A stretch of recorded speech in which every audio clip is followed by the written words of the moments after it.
مگر میرے خوابوں پہ میرا اختیار نہیں، جب بھی سوتی ہوں خود بخود آ جاتے ہیں۔ ساری زندگی محرومیوں میں گزاری ہے، اس لیے شاید خواب بڑے بڑے آ جاتے ہیں، وہ احساس کم تری سے بولی۔ اچھا یہ بتاؤ، خواب میں کتنے بچے پیدا کر لیے ہیں؟ اس کا موڈ چینج کرنے کے لیے کہا تھا، جو شاید واقعی محرومی کا شکار لگی تھی، جو اتنی جذباتی ہو گئی تھی۔ بچے تو دو ہی اچھے ہوتے ہیں، مگر یہ خواب تو نہیں ہے میرا، میں نے بس یوں ہی خیالوں میں سوچا تھا۔ بڑی ہی معصومیت میں وہ کیا کیا بول گئی۔ ہاں ہاں ہاں ہاں، باران کی پھر ہنسی چھوٹی تھی۔ سر آپ پھر میرا مذاق اڑا رہے ہیں، وہ خفگی سے بولی اور اپنی ہنسی کنٹرول کرتے ہوئے بولا، ارے نہیں، میں مذاق نہیں اڑا رہا، بس ویسے ہی ہنسی آ گئی۔ تم نے بس میرے دو ہی بچے پیدا کیے ہیں، 3 4 تو کر لیتی تو 2 میں بھی تم سے لے لیتا، ویسے ہی خیالوں میں، اور یہاں میں حقیقت میں ناکام بیٹھا ہوں۔ آخری بات پہ اس نے سر اٹھا کر اپنے کمرے کی جانب دیکھا، جہاں زیبا اس پر نظریں جمائے کھڑی تھی۔ سر پلیز، وہ اپنا مزید مذاق اڑانا نہیں چاہتی تھی اور کال کاٹ دی۔ زیبا کھڑکی پر کھڑی باران کو ہی دیکھ رہی تھی، جو کب سے فون پہ ہنس ہنس کر کسی سے باتیں کر رہا تھا۔ جب باران نے اس کی جانب دیکھا تو پردے آگے کر دیے اور بیڈ پر آ کر لیٹ گئی سونے کے لیے۔ باران وہیں لان میں کرسی پر بیٹھ گیا۔ ایک طرف دادا جی تھے تو دوسری طرف زیبا، دونوں سے ہی اسے محبت تھی، مگر وہ دادا جی کو بھی دکھی نہیں دیکھ سکتا تھا۔ بشرا نے کال کٹ کر دی تھی اور اپنی بیوقوفانہ باتوں پر غصہ بھی آیا، جو باران کے سامنے خود ہی اپنا مذاق بنوا بیٹھی تھی۔ اسے سمجھ آ گئی تھی کہ یہ اس کے ایک طرفہ جذبات ہیں، وہ ایسے بٹے ہوئے شخص کا ساتھ کبھی قبول نہیں کرے گی، اس لیے جلدی ہی خود کو سمجھانے میں کامیاب ہو گئی، اور اس بات کا بھی احساس ہو رہا تھا کہ باران کے سامنے اسے بیوقوفوں کی طرح سے اپنے جذبات کا اظہار نہیں کرنا چاہیے تھا۔ وہ کیا سوچ رہا ہوگا اس کے بارے میں؟ مجھے کنٹرول کرنا چاہیے خود پہ، اس طرح اچھی زندگی گزارنے کے لالچ میں کہیں ٹھوکر ہی نہ کھا بیٹھوں۔ اگلے دن بشرا آفس آئی تو اس کا موڈ پہلے سے فریش تھا۔ باران آفس آیا تو بشرا کو اپنی جگہ پہ بیٹھے پایا، اس کے کیبن میں جا کھڑا ہوا۔ گڈ مارننگ سر، وہ اسے دیکھتی فٹ کھڑی ہوئی۔ Good morning, have a good day, اچھا لگا تمہیں دیکھ کر، وہ مسکرا کر بولا۔ تھینکس سر، وہ بھی مسکرائی، جس سے اس کے گال کا ڈمپل نمایاں ہوا۔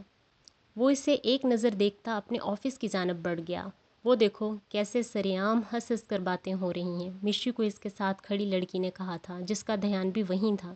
ہاں دیکھ رہی ہوں میں بھی، اس نے ہنس ہنس سے کہا۔ کچھ دیر میں بشرا کافی کا مگ